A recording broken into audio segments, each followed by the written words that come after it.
Last lecture में हम लोगों ने देखा था नेट जून 2013 का क्वेश्चन जो कि रिलेटेड था इंटरनल एनर्जी पर। और अभी तक हम लोगों ने जो इतने कॉन्सेप्ट कवर किए उन्हीं के बेस पे ये न्यूमेरिकल प्रॉब्लम हम लोग सॉल्व कर रहे हैं। प्रीवियस बेस जो भी क्वेश्चन है जो हमारे कॉन्सेप्ट से आराम से हो सकते हैं, तो वही क्वेश्चन हम लोग यहाँ पे ट्राई कर रहे हैं, right.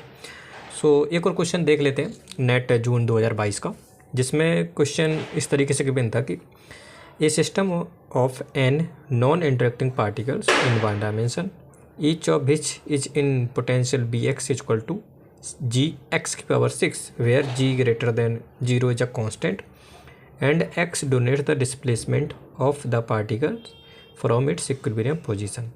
In thermal equilibrium, the heat capacity at constant volume is। तो ये क्वेश्चन भी हमारा प्रीवियस कॉन्सेप्ट पे बेस है, जैसे हम लोगों ने अभी इसके पहले ट्राई किया था, जिसमें इंटरनल एनर्जी पूछा गया था।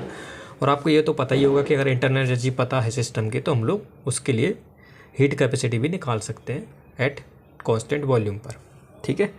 तो वही प्रॉब्लम है और वही कॉन्सेप्ट है आपका। लाइक कि अगर पोटेंशियल हमारा गिवन है तो पहले हैमिल्टनियन हम लोग लिखेंगे, देन इसके बाद इक्विपार्टीशन थ्योरम की मदद से वो क्वेश्चन हम लोग आसानी से सॉल्व कर सकते हैं। तो इसका सॉल्यूशन कुछ इस तरीके से डिफाइन है कि अगर मैं एक ऐसी गैस एज्यूम करता हूँ, यहाँ पे बोला भी गया है कि एन नॉन इंटरेक्टिंग पार्टिकल्स से जो गैस है वो कुछ इस तरीके से डिफाइन है।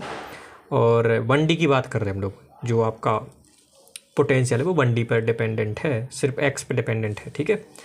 तो अगर मैं हैमिल्टनियन लिखना चाहूँ एक पार्टिकल के लिए, तो मैं ऐसे लिख सकता हूँ p² / 2m + gx⁻⁶। और हैमिल्टनियन में जो मोमेंटम वाला पार्ट है वो कंट्रीब्यूट करता था काइनेटिक एनर्जी में, और जो पोटेंशियल वाला पार्ट है वो आपको पोटेंशियल एनर्जी के लिए कंट्रीब्यूशन करता था।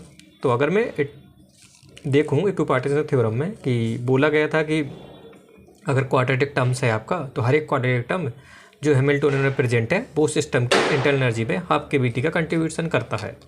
तो यहाँ से आप देख पा रहे हो कि ये जो मोमेंटम वाला टर्म है वो आपका क्वाड्रेटिक है, तो इसकी वजह से जो काइनेटिक एनर्जी में कंट्रीब्यूशन आएगा वो आएगा हाफ kBT का। बट आप यहाँ पे देख पा रहे हो कि ये क्वाड्रेटिक टर्म नहीं है। और जब मैंने बताया था कि आपका जब क्वाड्रेटिक टर्म ना हो पोटेंशियल एनर्जी में, तो वहाँ पर हम लोग यूज करते थे बीरियल थ्योरम, और बीरियल थ्योरम की मदद से हम लोग काइनेटिक एनर्जी का एवरेज फाइंड आउट करते थे। तो यहाँ से आपको समझ में आ रहा होगा कि यहाँ पे जो x⁻⁶ है वो डोनेट करती थी n+1। आपने देखा था बीरियल थ्योरम का जो कॉन्सेप्ट था कि काइनेटिक एनर्जी का average equal to n+1/2 potential energy का एवरेज, और यहाँ पे n+1 होता था पोजीशन की पावर। तो यहाँ पे 6 है, n+1 की वैल्यू 6 रखी और पोटेंशियल एनर्जी का जो एवरेज है उसके 3 टाइम्स निकल के आया।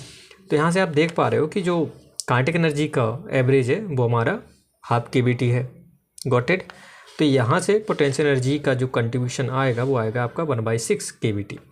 तो अगर पोटेंशियल एनर्जी का एक्सप्रेशन पता है, काइनेटिक एनर्जी का एक्सप्रेशन पता है, तो मैं एक पार्टिकल के लिए टोटल एनर्जी लिख सकता हूँ कुछ इस तरीके से, काइनेटिक एनर्जी और पोटेंशियल एनर्जी, तो टोटल आ गया 2/3 kBT। अब बात कर रहे हैं कंप्लीट गैस के लिए या फिर n पार्टिकल्स के लिए, तो n पार्टिकल्स के लिए कितना हो जाएगा n × U1, तो यहाँ से आ जाएगा 2/3 n kBT। अब अगर सिस्टम की इंटरनल एनर्जी पता है तो heat capacity eight constant volume के लिए सिंपली क्या था हमारा, ये फॉर्मूला था कि पार्शियल डिफरेंशिएशन करूँगा with respect to temperature at constant volume. तो यहाँ पे आप देख पा रहे हो कि ये जो टर्म है वो इंडिपेंडेंट ऑफ बी है और सिर्फ डिपेंड करता है टी पर। तो अगर मैं इसका डिफरेंशिएशन करता हूँ पार्शियली, तो मेरा कितना आ जाएगा 2/3 n kB। तो इस तरीके से ये प्रॉब्लम हमारी सॉल्व होती है 2022 की, जो कि सिंपली हमारा जो प्रीवियस क्वेश्चन था उसी पे बेस्ड था।